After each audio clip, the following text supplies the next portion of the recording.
Genshin Impact 4.0 may have given us a region with the most outside references ever. It's not Fontaine, or well, kinda. It's Remuria, or Ancient Fontaine, which while at first glance is simply Genshin's Rome, somehow managed to relate back to the Old Testament, the father of modern historians, 3 different sunken cities at least, and Jewish mysticism. Which doesn't even count the way it overlaps with modern Fontaine, including giving us an actual Enlightenment philosopher in-game in the last place you'd expect. So if this sounds like your cup of tea, join me as we dive into the poisonous vision. In this video, we will explore Chapter 1, what is Remuria based on, Chapter 2, who is Edward Gibbon, Chapter 3, Volume 1, Chapter 4, Volume 2, Chapter 5, Volume 3, and Chapter 6, Fables de Fontaine. Chapter 1. What is Remuria based on? The easy answer that most of you have probably figured out is Rome, which, yes, it is, but I want to look at the original book and author that the history of the decline and fall of Remuria is based on, as it relates to Fontaine quite a bit more than we might first expect. So backtracking a little, let's look at why this version of ancient Fontaine is clearly Rome. This can mostly be determined by this line in the book about Remuria. Civilization and order were finally restored to the land named Fontaine, the day the great king Remus descended upon Meropis and his golden fortuna. Now King Remus founded Remuria, which is a direct comparison to Romulus and Rome. I think most of us know the basics that there were 2 twins, Remus and Romulus. Remus and Romulus from here out, as I think we're more familiar with the mispronunciations, who were raised by a wolf, and one day Romulus slew his brother and founded Rome, but the myth is far more detailed. Rhea Silvia was the mother of these twin sons. She famously was a Vestal Virgin, or a priestess of Vesta, who were celebrated in Roman society and sworn to celibacy. But this was not a position she chose for herself, instead she was forced into it. The story actually begins all the way back in Troy with Aeneas, a descendant of a Dardanian prince. The Dardanoi were close allies of Troy, and Aeneas' mother was Aphrodite, or Venus as the Romans would refer to her. His name comes from Ananahos, meaning terrible grief. His mother named him this as she was devastated to learn that though a demigod, he was mortal and would one day pass away. Besides being doomed to a mortal life, Aeneas was greatly praised as a virtuous being. This led him to being favored by Apollo, who has saved his life alongside his mother, and even Poseidon stepping up to assist. So though he was doomed from birth, he was a greatly celebrated figure of the Trojan War, and when Rome began adapting Greek legends and tales, they incorporated Aeneas further into their legacy. They took the figure of Aeneas and gave him a lineage of descendants. The ones we care about begin with Proca, a king 13 generations down from Aeneas. Proca had 2 sons, Numitor and Amulius. Numitor, being the elder, was set to inherit the throne, but Amulius overthrew him, banished him, and then executed his male descendants. His only daughter, Rhea Silvia, was forced into her position as a Vestal Virgin. It should be understood that while the position was a great honor, if a Vestal Virgin violated her vows of celibacy, it was an offense punishable by death. So by all rights, the twins, Romulus and Remus, should have never been born. Except they too are demigods. Their father is Mars, Roman god of war and a guardian of agriculture. Some sources say the twins were conceived in a garden sacred to Mars, others merely gloss over the rather delicate facts. So even though the twins were demigods, Rhea and the twins were still in danger as Amulius was looking to prevent any threat to his rule, which these 2 sons certainly were as rightful heirs to the throne. Some say the dangers were even more extreme as Vesta herself was furious at her vows being violated. Amulius intended to execute all 3, yet the servant ordered to dispose of the twins sent them down the river Tiber instead, unable to complete the deed. Rhea was likewise spared by Amulius' daughter, who pleaded for her cousin's life, though it is argued that Rhea may have ultimately thrown herself into the river anyways. The twins, however, had a more successful early outcome. Tibernius, the god of the river Tiber, took an immediate liking to the twins and guided them just as he had their ancestor Aeneas centuries before. He led them directly to Lupa, a she-wolf who had recently lost her cubs. Wolves were also the sacred animal of Mars, so perhaps he gave his sons a helping hand. The cave where this she-wolf raised them is today called the Lupercal. Which leads us to another Genshin tie-in, Razor. Razor has a very similar story to Romulus and Remus, wherein he was also raised by wolves, though his story more closely follows the numerous real-life incidents of children being raised by wolves or other wild animals.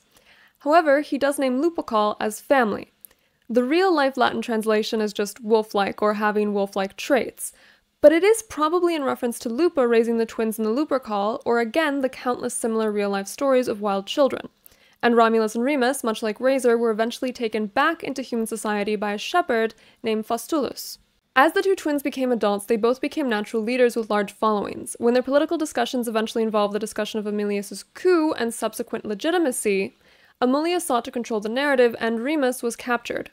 The twins had had no idea who they were up until this point, but when Remus was seen by both Aemilius and his brother Numitor, returned from exile, they were able to connect the dots and realize the connection between them.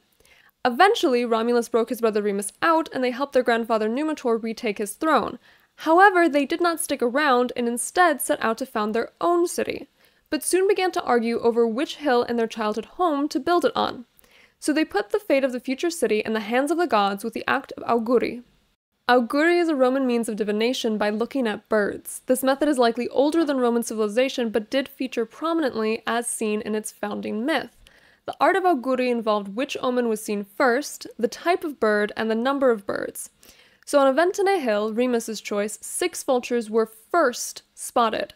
Vultures were the most auspicious of augury birds, as seen with them being used in the founding of Rome. Soon after, Romulus saw 12 vultures on the hill of his choice, Palantine. The brothers quickly started to argue as Remus had seen his omen first, but Romulus had seen twice as many birds.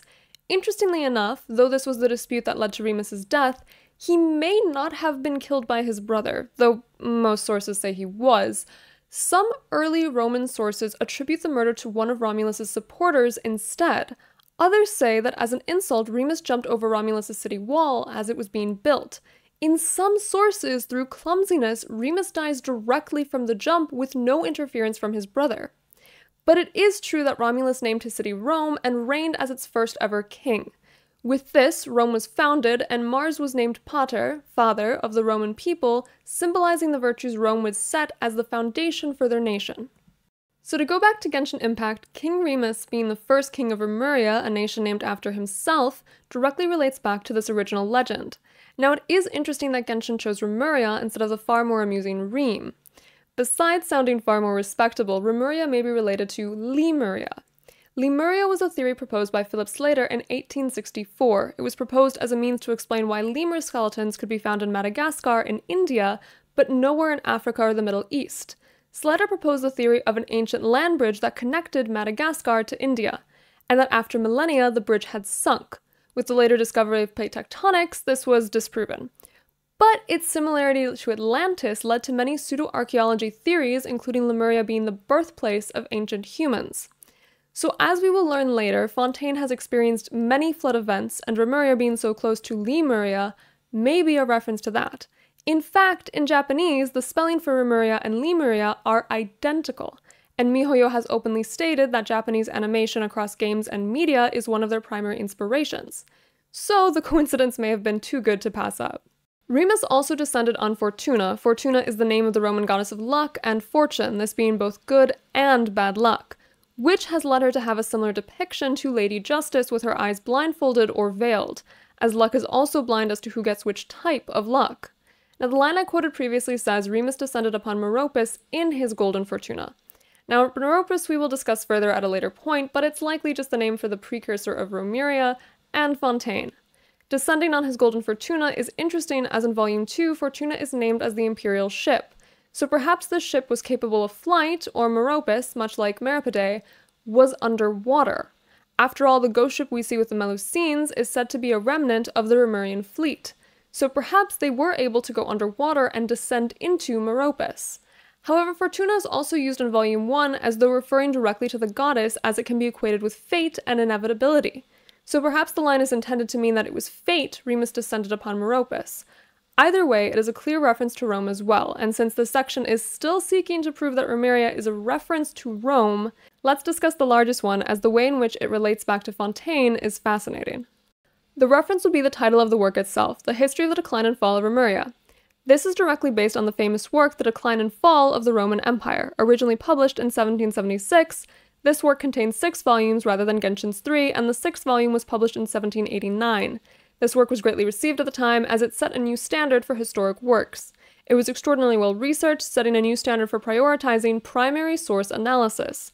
It was fairly objective for the time, and the method of writing served as a wonderful means of conveying historical information. Needless to say, its popularity quickly skyrocketed and people eagerly awaited the releases of the later volumes. Not only is its author Gibbon still respected as a renowned historian despite some factual errors, his legacy can still be seen with titles including The Rise and Fall of, as the copycat titles of Decline and Fall shifted to Rise and Fall over the centuries. We're actually going to look at this work further as there is a lot here that directly relates back to Fontaine. Chapter 2. Who is Edward Gibbon? Edward Gibbon is the author of the History of the Decline and Fall of the Roman Empire. Gibbon was born an Englishman of some wealth but no title. Notably, the man was quite the character in his adulthood. His father often lamented as his son seemed to reject English cultural norms and etiquette, and instead favored greatly exaggerated French manners and standards. This did not only aggravate his father, but also made it difficult for Edward to fit into British society at the time.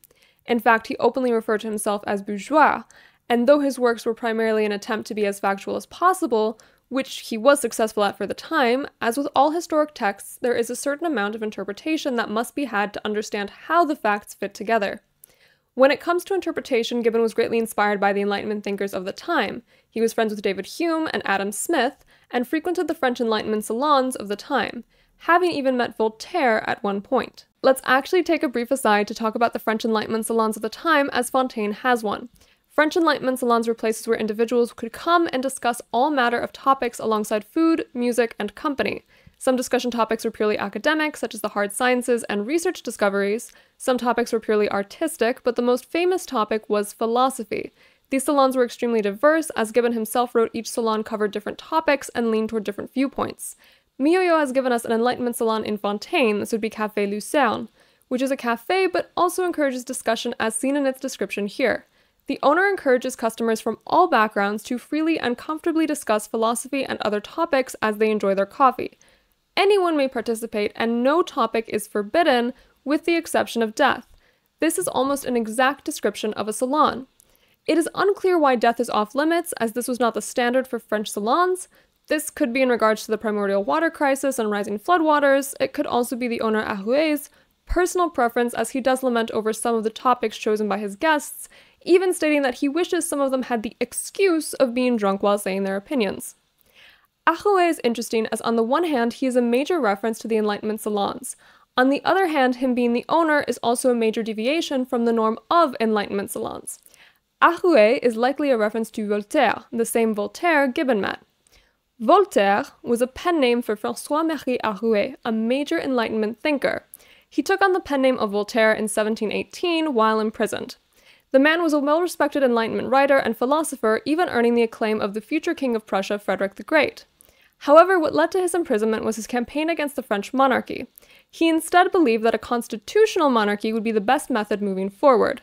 Because of his key influence in the French Revolution and lauded ideas throughout his life, Voltaire is undoubtedly one of the most well-known Enlightenment thinkers. So Arouet, being the cafe owner, is a nice nod to the fact that this cafe is a salon. However, though it is a nice nod, it is a shame that Arouet is the owner rather than just a patron. This is because most salonières, salon leaders, were women. In fact, the greatest contribution of salons was the fact that it provided an acceptable means for women to access education. After all matter of topics were openly discussed. So for women who were often discouraged from other means of seeking education, this was an excellent way for them to pursue their education. And as salonières, they were even allowed to select the discussion topics and extend invitations to speakers they would like to learn from. So while the Arouet nod is a fun hidden addition, it is a shame that the feminism and female education aspect of the salon was not included in Genshin. Though in fairness, the salon does have a female patron, and Genshin has never shown that women are barred from education, with Genshin appearing to be quite equal gender-wise. So perhaps there was not much of a reason for Café Lucerne to make such a statement. That being said, the discussions and philosophies of the French salons greatly inspired Gibbon's view on Rome. He very much praised ancient virtue and manners, though he did see that Rome had not been perfect, and that the ancient ways would not always prove most effective in the modern world. He described the Enlightenment as a movement of taste and science, and praised Rome when it showcased the same. Taste and science was a key hallmark of the Enlightenment, with there being a love for the spread of free thinking, the arts, and praise for science. Gibbon believed the bourgeois to be the epitome of culture and refinement, and much like Rome, bemoaned their northern neighbors as barbarians. So too did the bourgeois view those not of their movement as uncivilized and lacking in manners. We have seen this already in Fontaine, as both Remuria and modern Fontaine speak of Fontainean culture as civilized and all other cultures as barbaric. The Golden Troop artifact set tells the story of Boethius, who was a barbarian. He speaks of only knowing civilization and order when King Remus recognized him, and in being recognized by King Remus, he abandoned his tribe and name. So ancient Remuria has a clear similarity to ancient Rome and their relationship with their northern neighbors. Fontaine's love for their machines and view of themselves as the most civilized lines up with both the France and England of Gibbon's time. In particular, France viewed themselves as the next reasonable extension of the previous Roman Empire, much like Fontaine would be the legacy and descendant of Remuria. So not only does the title of the History of the Decline and Fall of the Roman Empire relate back to Fontaine, so too does Gibbon's beliefs. As Gibbon first wrote the History of the Decline and Fall of Rome, not only for the historical record, but also as a means to greater understand the English Empire of the time, though many soon extended it onto France and its revolution as well. After all, history does tend to repeat itself. But Gibbon's beliefs become even more specific. He oft blamed the fall of the Roman Empire on their embracing of Christianity. Gibbon spoke frequently against organized religion in his works on the fall of the Roman Empire. This was in part inspired by his upbringing as a Protestant. It was easier for him to identify issues within the Catholic Church at the time. Enlightenment thinkers also had an interesting view of religion, with three main themes appearing. The first of which is deism, the concept of a deity that does not actively interfere with the universe. The second was secularism, that religion and politics should be kept separate. And thirdly, freedom of religion, that people ought not be persecuted for their beliefs. Considering the Church in Roman times and the Church of the Kingdom of France, it was not surprising that these views arose. Gibbon's religious views may not be overtly referenced in Genshin Impact, but we have seen that Fontainian citizens do not hold Fauchelevent in high regard. Perhaps the argument for Fontaine will also be that Fontaine should keep their courts and laws secular. After all, the occatrice is the device that led to Tartaglia being falsely convicted, and Fauchelevent is said to have created the device. Gibbon also has an interesting passage on the Code of Justinian that directly relates back to Fontaine. The Code of Justinian was a series of law books or codices written from 529 to 534 AD under the orders of Emperor Justinian.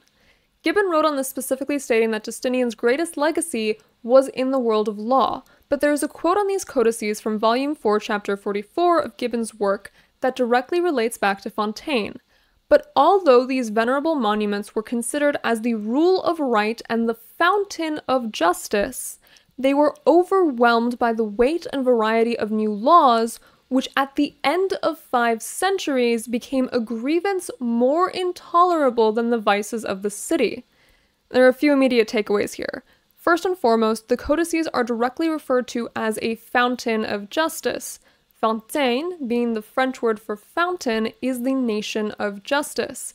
These codices were overwhelmed after 5 centuries. Fontaine, under the rule of Fauchelevent, is currently 500 years old. Being overwhelmed by new laws is interesting. We have seen with the end of the Archon chapter quest that Fontaine is a tangled mess of bureaucracy. Navia's father faced a duel to the death to avoid a sentence he couldn't provide evidence to refute. Interestingly, the Codes of Justinian also had a caveat where the accused could take exile or the death penalty to avoid being sentenced. While it would ruin or end their lives, it would ensure that no hardship was passed on to their descendants and kin, as they had never officially been found guilty. So the concept of a duel as a means of avoiding sentencing could be Genshin's spin on this rule.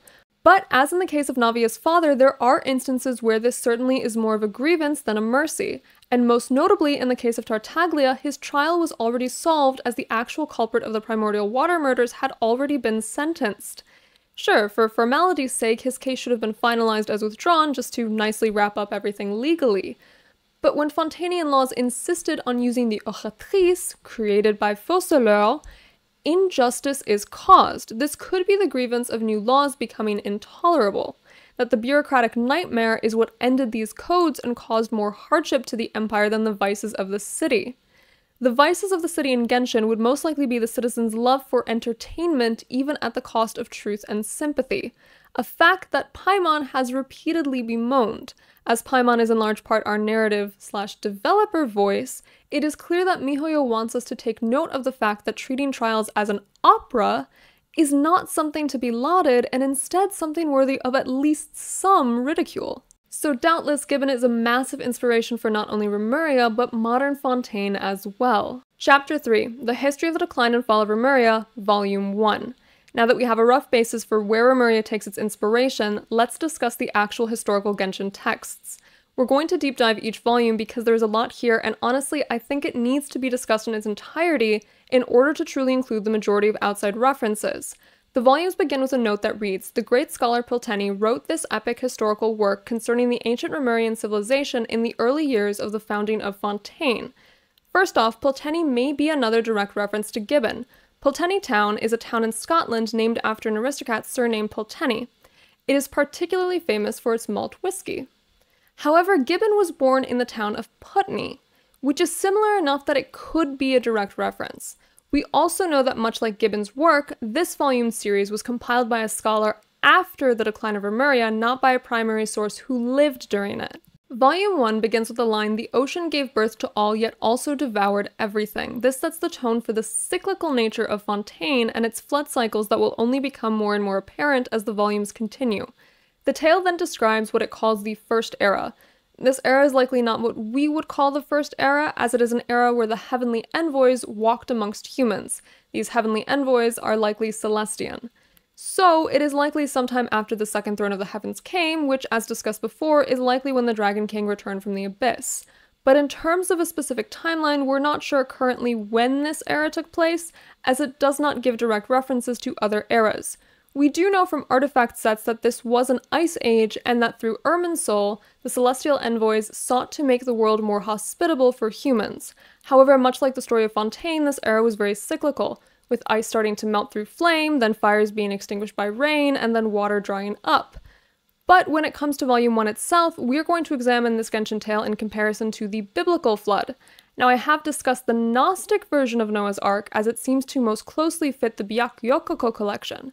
But the Decline and Fall of Remuria more closely follows the original biblical version. So as mentioned above, the heavenly envoys walked the earth and created a world of peace, prosperity, and abundance. However, after centuries of immortality, the offspring of these humans began to doubt and not listen to the oracles. So as our first aside, this basically happens in the Bible. One of the reasons for the flood is the fact that sons of God walked among the earth and helped birth a race of human hybrids named Nephilim. Now, sons of God is not the same as we would think of Christ nowadays. Instead, it is using a plural version of deities. So many modern interpretations have come to view them as angels. And there is a clear similarity between them and the heavenly envoys. The Nephilim are often considered angel-human hybrids, though they are often equated as giants and said to be ancient heroes. The immortality aspect is also true, as in the Genesis passage describing the flood, God says that there is only so much attention that can be paid to the humans. Give them each 120 years to live. But this is after a passage that describes the lineage of Adam and Eve, with Noah being born in the 9th generation after Adam. Now, many of these Adam descendants live far longer than 120 years. Methuselah is an infamous example whose name has turned into a word meaning long-lived, as the man is said to have lived for nearly 1,000 years.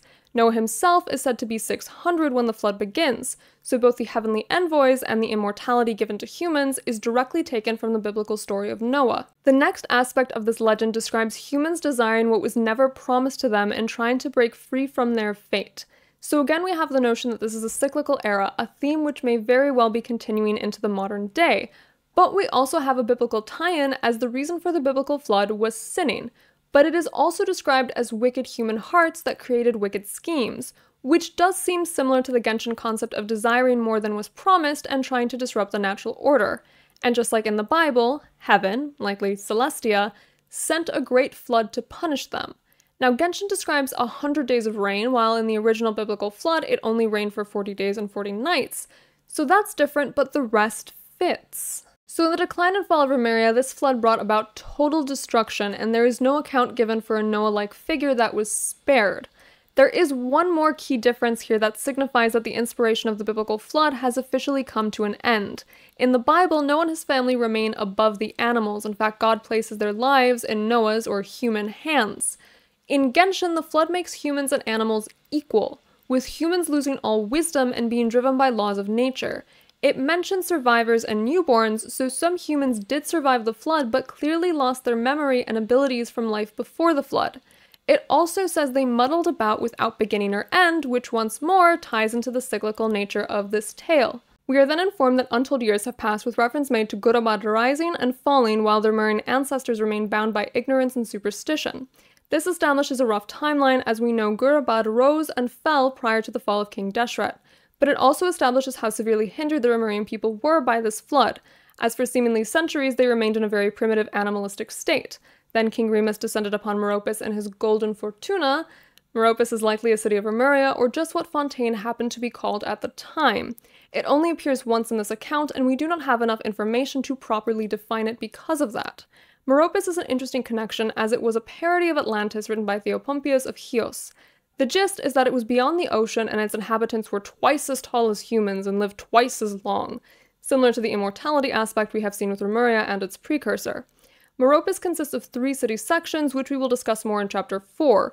For now, it is simply written as a more grandiose version of Atlantis, and its defeat is twice as humiliating. Meropis could also be a reference to Merope, a Greek myth for a gathering of stars known as the Pleiades. The Pleiades were 7 sisters born to Atlas and Pleione, a protector of sailors. The sisters were often associated with water or ice. Merope was the 7th sister, referred to as the lost sister or star. This is because in the constellation of the Pleiades, Merope is the dimmest star not even visible to the naked eye.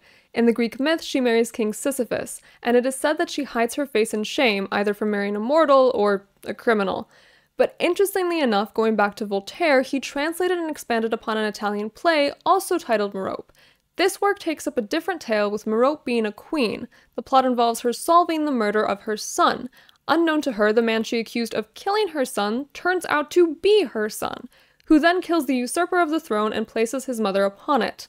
Perhaps this will tie into Genshin, perhaps Genshin is merely using the Meropis tie-in as a link to water in general. Remus then raises Meropis out of its primitive state and into a world of civilization. In fact, this tale directly echoes many analyses of the rise of early civilization, beginning with the knowledge of farming, then creating permanent housing out of stone, then fostering the ability to create artwork and pursue other arts such as music.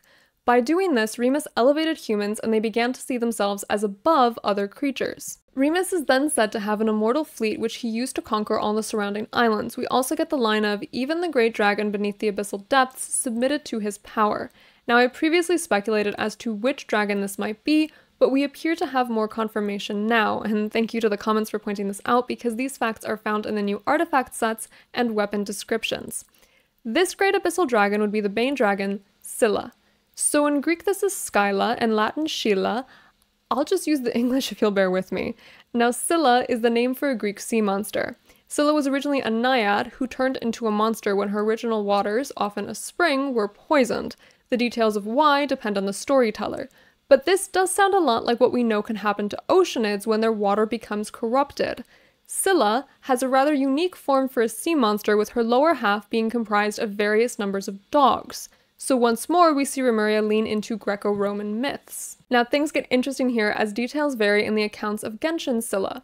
It is said that Remus defeated this dragon, but then the details of the battle between the Scylla and Remuria appear to take place between the Harmosts, defenders of Remuria, and the dragon Vishaps, just as Remuria fell into ruin. So it is implied that Remus defeated or betrayed the Scylla first, and that later the Scylla raised an army in defense. So in this final battle, Scylla assembled an army of barbarians and Vishaps. Barbarians were also a key factor in the fall of the Roman Empire. Now, an interesting tie into the Scylla myth, we get a quote from one of the Harmosts as the battle begins, which reads as such: "Should barbarism and ignorance yet linger in Fontaine, poisoning any of its waters, we shall exterminate them." Again, the poisoning of water directly relates to Scylla, turning from a naiad into a monster, so perhaps here barbarism is used as a metaphor for the poison that led to Scylla becoming an enemy. Either way, Scylla rose up with this army and fought off an army of golems. Now the best description we have of this fight comes from the Song of Stillness, a new 4-star bow. As a brief aside, it is said to be a bow left by a hero who fell into the abyss. The body shines like pearls and the string is a silent void. First and foremost, we do have a hero who fell into the abyss, which is Tartaglia, who is in fact a bow user. So perhaps this is in some way connected to his story, as we know that the abyss does distort time. But it is more likely the hero the bow is describing, who I will discuss more later on. On the other hand, when I deep dive the Leviathan, I mentioned that the Leviathan is said to have the ability to turn the blackest depths of the sea almost white. So perhaps the description of the bow shining a pearlescent silver in the depths is a reference to this. But the rest of the description describes the battle and aftermath of the defeat of Scylla. Here it says that the golems of Remuria first formed an army to attack the dragons of the sea, of which Scylla was the king.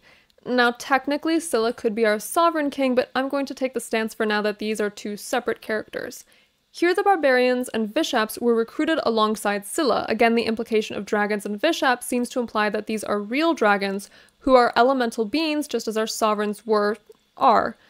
A great bow-wielding army moved against the dragon army until the great Harmos Boethius sealed away Scylla's power.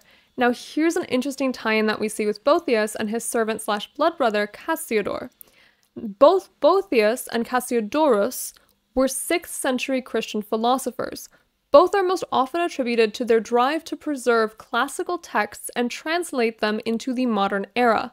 But Cassiodorus was born at Cilicium, and if that sounds familiar, it should. The gulf it is located on was described by Virgil as navifragum Cilicium, or monstrous navigation, with the monster aspect being a direct tie-in to the sea monster Scylla.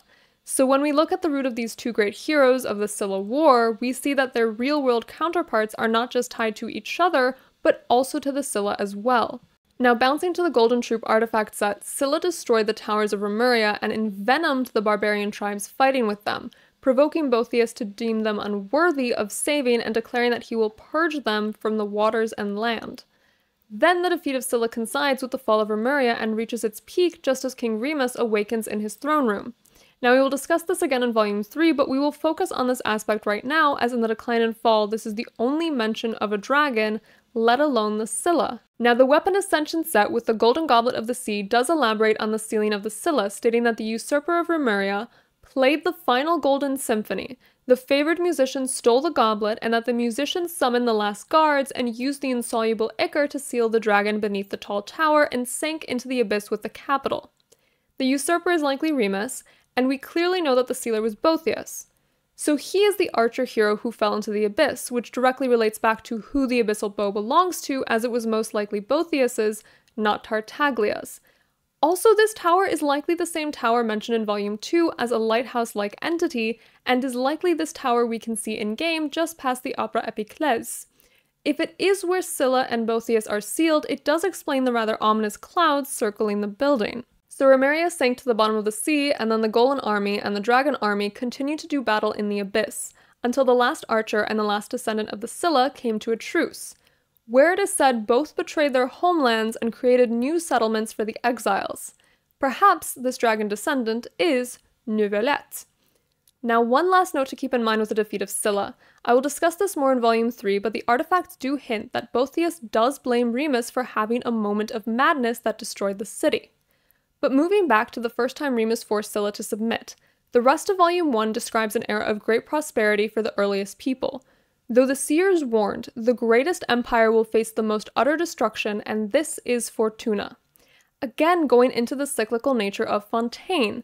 Now King Remus does use the 7-day rotation from the primordial plan, which again ties the primordial one into the concept of either the Genesis god or the Demiurge.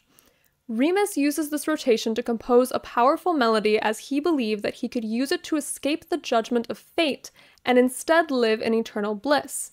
The volume ends with, "Oceans will rise, empires will fall, and the only constant is change," which once more is the notion of a cycle that cannot be escaped, which also seems to tie into the Oceania belief that the form does not matter, as Rodia tells us, the power of water is its ability to take any shape, implying once more that water is constantly changing. Chapter 4, Volume 2. Volume 2 begins by calling King Remus an immortal and describing Remuria as an eternal city beyond modern imagination. What then follows is a description of Remuria and then a final warning as to what led to its fall. The description takes the view of one entering Remuria for the first time, passing by the ocean pillars. Now this immediately brings to mind a comparison to the Pillars of Hercules. The Pillars of Hercules also refer to the Strait of Gibraltar, which one would have to pass if they were heading to Rome from the Atlantic Ocean. But there is another much more famous myth that also describes passing through the Pillars of Hercules at the start of the tale. Atlantis. Now Atlantis, or the general themes of Atlantis, appear to come up repeatedly in Genshin Impact, beginning with Conria, which seems to have had a very similar fate of being an advanced civilization destroyed and struck down beneath the land by gods. Then, Enkanomiya had even more of a claim to the title, being an underground civilization and the Genshin version of ancient Greece. And now we have Fontaine, which appears to undergo repeated floods and submersions. In the original legend, the location of Atlantis is famously given as beyond the Pillars of Hercules, and many believe that if it were to have a real-life location, it would be the Atlantic Ocean.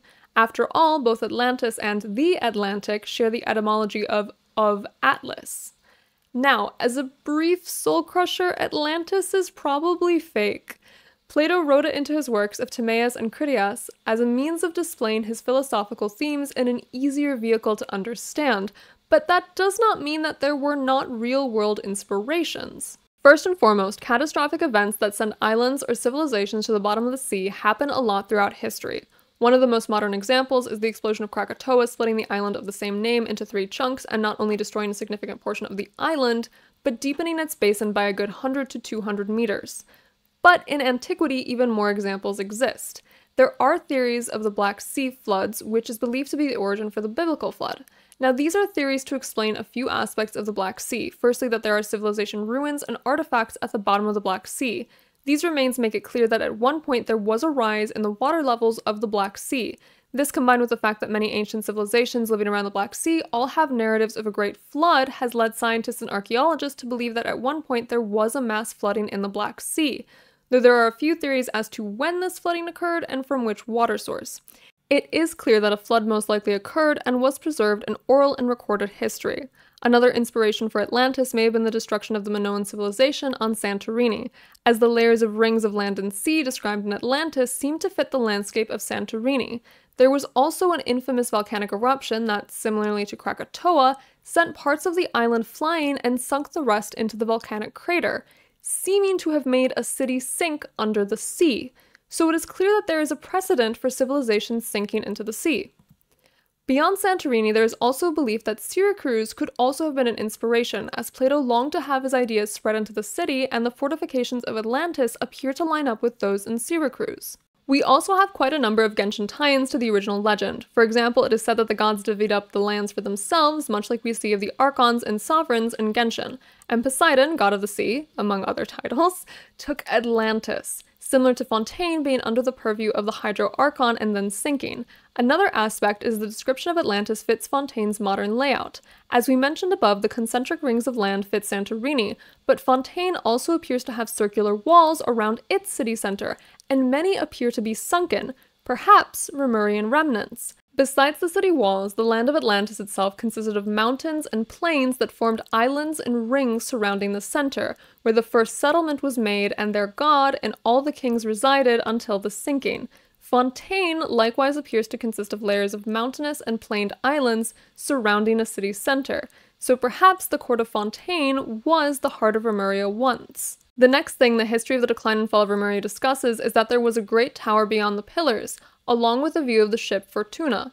This tower is brought up again in the description of Remuria, as we previously mentioned with the Scylla. When all the towers were torn down, this one remained, likely showing that even before the sealing it had great import. This tower received heavenly oracles and also guided ships safely to harbor, though it may not have been a lighthouse in the traditional sense, as it was said to exist on the border of reality and dreams, and that it would use bells to wake sailors lured to sleep by sirens, and break the mist surrounding ships. We then learn that there is a fairway that leads to the center of the city, so this could be what the modern aquabus routes are based on, as we similarly arrive at the outskirts and take a fairway into the heart of the city. The next stop the Remuria fairway would pass would be the Mahimos, or the barracks, though it is described as being very elaborate with temples, arenas, and large carved rocks to depict the heroes of the city. The whole area was made up of gold, bronze, and marble. Interestingly, Mahimos is one of the 3 cities in the ancient Greek tale Meropis that parodied Atlantis. It means fighting town, and the inhabitants are said to be born with weapons in hand. The markets of Genshin's Mahimos are also here described as overflowing with gold, spices, and specialties. It is interesting to see gold equated with currency here, as MiHoYo often uses mora in its stead. This could mean that Remuria is decidedly earlier in history than Morix's creation of mora. But it is also interesting to see the concept of gold used as currency, as the legends around Mora appear to imply that this was the first inception of currency rather than a barter system. However, this could also merely be an oversight on MiHoYo's part. After Genshin's Máximos, one would enter Capitolum, the heart of Remuria. This was an area for artists and intellectuals and was appropriately opulent. However, even among the best in the world, only a fraction were allowed to serve Remus. The king stayed in the center palace made of carved golden domes with copper pillars. He lounged at the heart of the palace, listening to the music of his chosen few and correcting any discordant tones with a plucking of his strings. Here we see this insistence on music being integral to Remuria, as it describes Remus not wanting people to destroy the symphony of universal harmony. This is coupled with the correcting of tunes. The bells of the tower and the tunes of Fortuna imply that music was not just a passion but a powerful tool wielded by Remuria, one that could save and bring about prosperity but also destruction. In order to protect the symphony of universal harmony, Remus appointed the Harmosts, of which Boethius was one. Boethius himself was originally a barbarian. He said he was a barbarian born on a lone island with a village built only of reeds and grass, and it was through being appointed by Remus that he first encountered civilization. This is a common theme seen in both Rome and during the French Enlightenment. The idea that there is a cultural and civil superiority to the nation that allows it to stand above others, and that other cultures are barbaric and in want of experiencing this heightened culture. It is a concept that is not unique to Roman France and is a key concept of imperialism, and is thankfully often rebuked nowadays, though elements of it still exist in our modern societies. We do see the beginnings of MiHoYo rebuking this as well, primarily that Remuria's hubris did lead to its downfall, similar to the stories of Atlantis and Meropis, and that had they had more consideration for the skill of their opponents, they may have survived, but also with the citizens of Fontaine looking down at us for not being Fontanian, and Paimon acting offended and in turn critiquing elements of Fontanian culture. These critiques echo the more modern view that A, not everything is measurable as more advanced and less advanced, music, for example, and B, just because a culture may have more advances in elements like technology, does not mean that it is any lesser, as it may be more advanced in other ways, or again, it is not truly comparable, and the culture simply prefers the way it currently exists. Yet much like the imperialists of our world, Remus wanted to spread the symphony of universal harmony to other cultures, building fairways to far-reaching corners and letting the ripples of music spread. This is similar to Rome's building of roads. The line "all roads lead to Rome" was born out of the Roman drive for infrastructure, chiefly roads, that they would build as they went forth into new areas. This perhaps seemingly odd habit actually led to them having far more connected empire, leading to faster distribution of news, supplies, and troops when needed. However, here is where the tale of Remuria begins to turn dark, as the history warns that even gods could not escape fate, and that even attempting to escape destined judgment was a mortal sin. The chief sin attributed to Remus is his passing of godly powers onto humans, which caused them to corrupt themselves with decadence and then rebel and revolt. This is a very Promethean concept that giving humans a useful tool like fire will lead to the giver being punished severely. However, the fact that it is through corruption and decadence is very reminiscent of the French Revolution and the fall of Rome, with the disparities between the classes being cited as a primary reason for revolts and rebellion.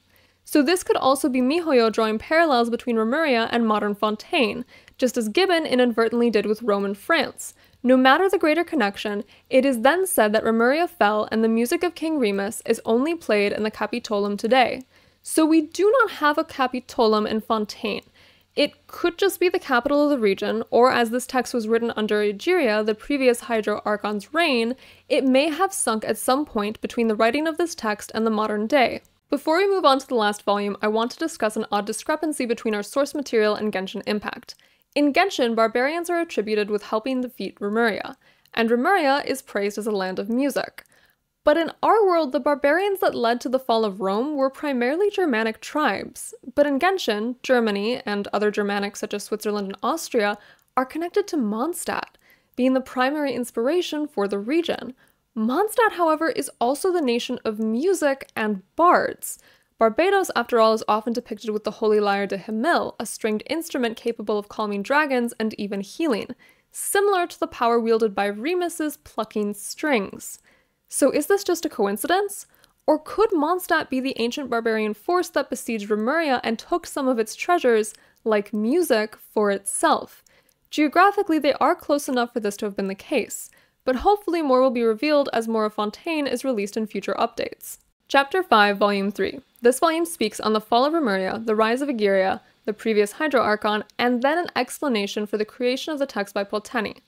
Remuria was believed to be capable of surviving for thousands of years, like the giant rocks of the ringed ritual sites, perhaps calling back to a Stonehenge-like ritual structure, or perhaps merely to Atlantis being comprised of circles, until one day the Earth collapsed all at once and the tower and just about everything else were thrown into the chasm of eternal darkness. Which is odd, as the Great Tower is likely right here in-game, but it was said to be between realms, so perhaps part of it is in the abyss. So much like Atlantis and other great civilizations, Remuria fell in a single day, or at least very rapidly. It also fell further than the ocean bed as it sunk into the abyss itself, where we know the Scylla and Boethius both ended up, and in some part their descendants survived. There is an interesting line that wraps up the comments on the destruction of Remuria, that being, "That was the moment when the absurdity of their eternity finally dawned on them," clearly implying that there could be no golden eternity, but also implying that perhaps with the time distortions, a life in the abyss could also be eternal. After all, if warring armies continue to fight each other in the abyss, it may be a land that lets them do so for eternity. So before we discuss Egeria, let's briefly skip to the very end, as it will help us truly understand the role Remus played in the fall of Remuria. In the last paragraph, Fontaine describes why he felt he had to write this work, saying that after only a century, which is an exceedingly short time for Genshin, the tales related to the fall of Remuria had already been overcome by superstition and myth. He reiterates that the destruction was so ruthless and swift that it took much of Remuria's knowledge with it, leaving many aspects lost to time. Fontaine sought to put truth to paper and identify and dispel inaccurate information. This is exactly what Gibbon did, though he had a much longer period of time after the fall of Rome than a mere 100 years. Gibbon did utilize primarily primary sources, and to the best of his ability sought factual sources. Some of his sources have now been debunked as fakes, but at the time he was revolutionary for his commitment to weeding out the fantastical tales from the more plausible ones. Fontaine is clearly echoing Gibbon here by providing the commitment to his work. One of the legends Fontaine discusses is the idea of the golems of Remuria, saying that Remuria made terrifying golems, and the legends say talented scholars would steal souls, entrapping them in these golems, binding them to service, naming these scholars magisters. He then clarifies that while these golems did exist, and that some are still visible as ruins in the outskirts of the city, we do not know how they were made. So let's talk a bit about these golems, because Fontaine still uses automatons, and is having a power crisis related on how to manage them. And the other civilization that made great mechanical weapons was Conria. Golems are born from Jewish folklore, and I think it's relevant for us to go this far back, as the false version described by Fontaine sounds more magical in nature than mechanical. Modern Hebrew translates golem as dumb or helpless, which fits the description of what one is and how to bring it to life. Golems are blank shells originally made of dust and mud. Adam, the original man, was originally a blank golem. By writing 7 words on a golem in Hebrew, they will be brought to life and carry out simple tasks for the summoner, often chores. Initially, golems did not speak, though in later legends some have. By erasing or removing either a whole word or a single character, the golems will be destroyed, returning to dust. This was often taking the alf out of emet, which meant truth, and changing it into the word for death. There are many stories related to specific golems, some just odd little tales of them existing and then being destroyed, some which may have inspired Frankenstein-like tales of these beings turning on their creators. Slavic nations, especially Poland and the Czech Republic, are known to have variations given the large populations of Jews they historically had, though the golem myth certainly spread further with the Jewish diaspora. But we have no concept here of the golem stealing souls. Indeed, the one raised by Jewish sages are described as decidedly lower than humans. But there is certainly a lot of mysticism here related to these creatures, and it makes sense to expand upon that in Genshin. After all, the automatons in Genshin are strangely powered using a mix of Noma and Usia, Greek for spirit and body, as well as the Ochatris for power. And even with these sources, it is clear that that is not enough. So if these beings are based off of the Remurian ones, what originally powered them? Was it simply music, or was it something more sinister? Likewise, we see this theme again with Conria, that Conria was able to make some of the most terrifying mechanical entities that still exist, varying greatly in size and ferocity. And likewise, Conria was also struck down. Perhaps these beings are related to the godly power Remus gave to humans. After all, with their technology, Conria was able to forsake all gods. And Celestia is hard to rival, as they are said to be extraordinarily powerful, with the divine nails being one example of the destruction they are able to cause and maintain. Perhaps one of these nails even led to the first flood before Remuria existed. or perhaps it is related to the fall of Remuria directly. Either way, it is clear that there is something very fishy with the automatons and golems of Genshin Impact, and that their very existence may be frowned upon. So let's talk about Remus. Specifically, let's talk about the Goblets of the Pristine Sea. Earlier I mentioned that it is implied that Remus betrayed the Scylla long before Remuria fully rose up, and this artifact series explains exactly what that betrayal was. So they named Remus the first usurper, who came to the Primordial Sea and was gifted a goblet of water from the first sovereign. So Scylla is a confirmed sovereign. First could mean the first of the Hydra sovereigns, or first ever sovereign, and possibly by extension the sovereign king. I'm still unsure as to whether or not Scylla is the Dragon King, but there is a bit of evidence that implies they may have been, between being the first and having entered the abyss. But this goblet clearly contained water from the Primordial Sea, which we now know in modern times can liquefy native Fontainians. But somehow Remus used this water to found Remuria. It is unclear if it was used as a weapon or as a beneficial entity. We get some clarification in the next goblet with more information on the golems as well. Using an immortal stone and water from the Primordial Sea, Remus was able to create a race as black as iron, perhaps made of iron, with arcane lithos, meaning writing in stone, for skin, and ichor, aka primordial water, for blood. Somehow this spared golems from the fate of turning into primordial water when coming into contact with it. It is also said that there is a silent golem that still sleeps, waiting for the return of the Empire, not knowing it has been defeated. So golems are very long-living, perhaps forever, perhaps not needing maintenance for long stretches. They did not know the Empire collapsed, at least not all of them. This does seem to imply traditional golem levels of devotion and servitude, as they did not consider leaving their post. And lastly, they were spared from primordial waters, implying that primordial waters were in some capacity used as a weapon during the era of Remuria. It then goes on to describe that pure water had to be hidden away in springs, most likely primordial water, and that the Loch Knights protected the sanctuaries and the oceanids born from the pure waters.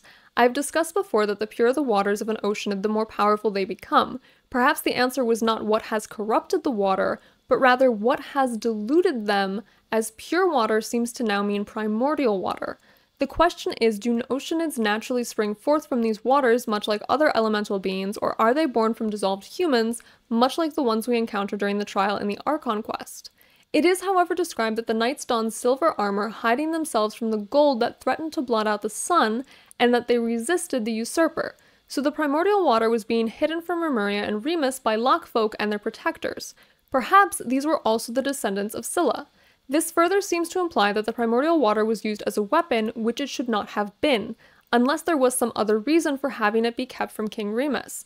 But seeing that as soon as Remuria collapsed, the knights gave up their armor and positions, it does seem to imply that they were not merely protecting common folk from touching it. This ichor, or primordial water, was then finally used against the dragon and was what sealed him into the abyss, so perhaps it was guarded as it was a weapon used against dragonkind. Now this goblet was stolen by a musician, likely Boethius. Boethius said he was shocked by the betrayal of the god king. There are two interpretations that I can see here. The first of which is that this means the original betrayal of Remus against Scylla, that perhaps the gift of the water was never meant to be a weapon. The second is that it says, as Remus played the last symphony, the goblet was stolen. So perhaps Remus meant to play, and through music, bring Remuria into the sea, and that in doing so, Remus betrayed Remuria. Again, the details here are still up in the air, but it is clear that on one hand, Remus was praised as a savior who brought barely sentient people into a golden age and attempted to bring a utopia to all. On the other hand, Remus could well have been an underhanded and devious ruler who may have even gone mad in his final days. It is likely some mix of the two, yet we certainly need more information to know for sure what happened. So let's move on to the final aspect, Egeria, or the previous Hydro Archon and the ruler between Remus and Farina. Egeria is not mentioned by name, but rather by her titles, Noble Navigator, the ruler of the rivers and seas, and the Queen of all waters, with the hope that she will have a long reign and defend the law. This is the first time law and justice have been mentioned as values for Fontaine. So it then simply describes that after the destruction of Remuria, much like the previous flood, the people risked turning to barbarism once more. Egeria called for peace and settled feuds between the tribes. It is said that they then built new cities by the spring, perhaps the same springs from where primordial waters flowed, implying yet again the power may have uses besides being used as a weapon. I do want to add one more tangent, as we know Egeria was close with the Oceanids. which is also possibly the reason they were able to build cities next to the primordial water springs. And, as I discussed, every one of these 3 volumes ends with oceans will rise, empires will fall, and the only constant is change. And Rodea of Locke, our oceanid boss, tells us the power of water is its ability to take any shape. So could this be another means of saying that the only constant is change, and that oceanids in Egeria understood this better than King Remus? Rodea also gives us one other major hint with her quote of, "Coveting the shapes of the living, pure water can take on many forms. In this way shall water deliver your punishment." While it does at first glance appear to be a simple means of explaining the changing of hydroconstruct forms, the use of pure water and punishment does seem to suggest that it was the use of primordial water that finally condemned King Remus. So that is the last bit of information we have from the history of the decline and fall of Remuria. So there may be more to come, and with how much there is to cover, there is a chance I will need to dig further into source material or Genshin lore in the future. But before we close, let's take a minute to discuss the Fables 4.0 gave us. Chapter 6. Fables de Fontaine. On top of the history of the decline and fall of Remuria, we received a series of 3 fables. The name itself is a reference to a work often labeled Le Fontaine's Fables, as the fables were written by Jean de La Fontaine. Jean de La Fontaine did attend the Enlightenment salons like many of his contemporaries of the day. However, he prioritized works that were capable of teaching children morals, namely fables. Some were borrowed or inspired from Aesop or other writers, and others he created on his own. But he is a well-respected figure in France to this day, with many of his fables still read in schools.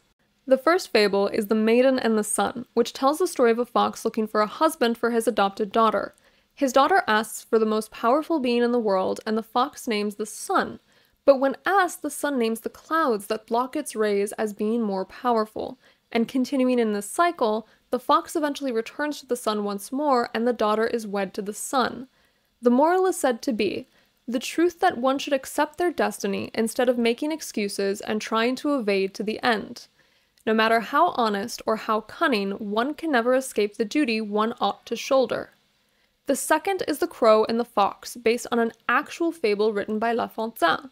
This involves a crow trying to eat a piece of cheese, and a fox coming upon it and proceeds to try and persuade the fox, saying that swallowing the cheese whole could cause it to choke, then claiming to know how best to savor the cheese, and finally revealing that the fox knows the best recipes. The crow opens its mouth to ask what they are, dropping the cheese that is then stolen by the fox. The moral is, those who seek to discover mysteries that they should not know shall lose all, even that which they already had. The last fable is the tale of the donkey. A donkey grows jealous of its treatment in society and resolves to copy the fox.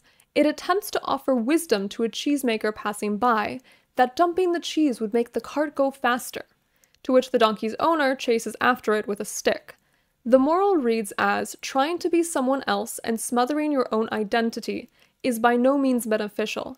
Instead, it only leads to more suffering. So I knocked these out in order because I believe that all the morals work together and in fact seem to relate back to King Remus and the fall of Rome. The first fable explains that neither honesty nor cunning can force you to escape duty. This seems to harken back to the fact that Remuria was meant to fall from the beginning, and neither goodwill nor betrayal could force it out of this destiny to survive forever. The second fable relates to the mysteries of the world and that knowing of them only leads to ruin. We have seen this before with forbidden knowledge and again with Conria, and we see it with King Remus giving godly knowledge to mortals. All of these brought ruin.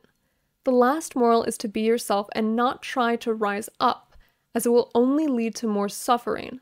In a way, this too may relate to King Remus, that he should not have sought to rise as high as he did, and that perhaps all these combined is the modern-day summary of what happened to Remuria and King Remus, delivered in a way that implies one should also not tempt fate for themselves. So that truly does bring us to the end of our Poisonous Vision. Thank you all. I greatly appreciate the time you take to listen to or watch this content. And if you have any leads you would like me to look into, please let me know in the comments below. Otherwise, have a wonderful day or a peaceful evening, and I wish you all the best. Until our next poisonous adventure, I hope you all take care.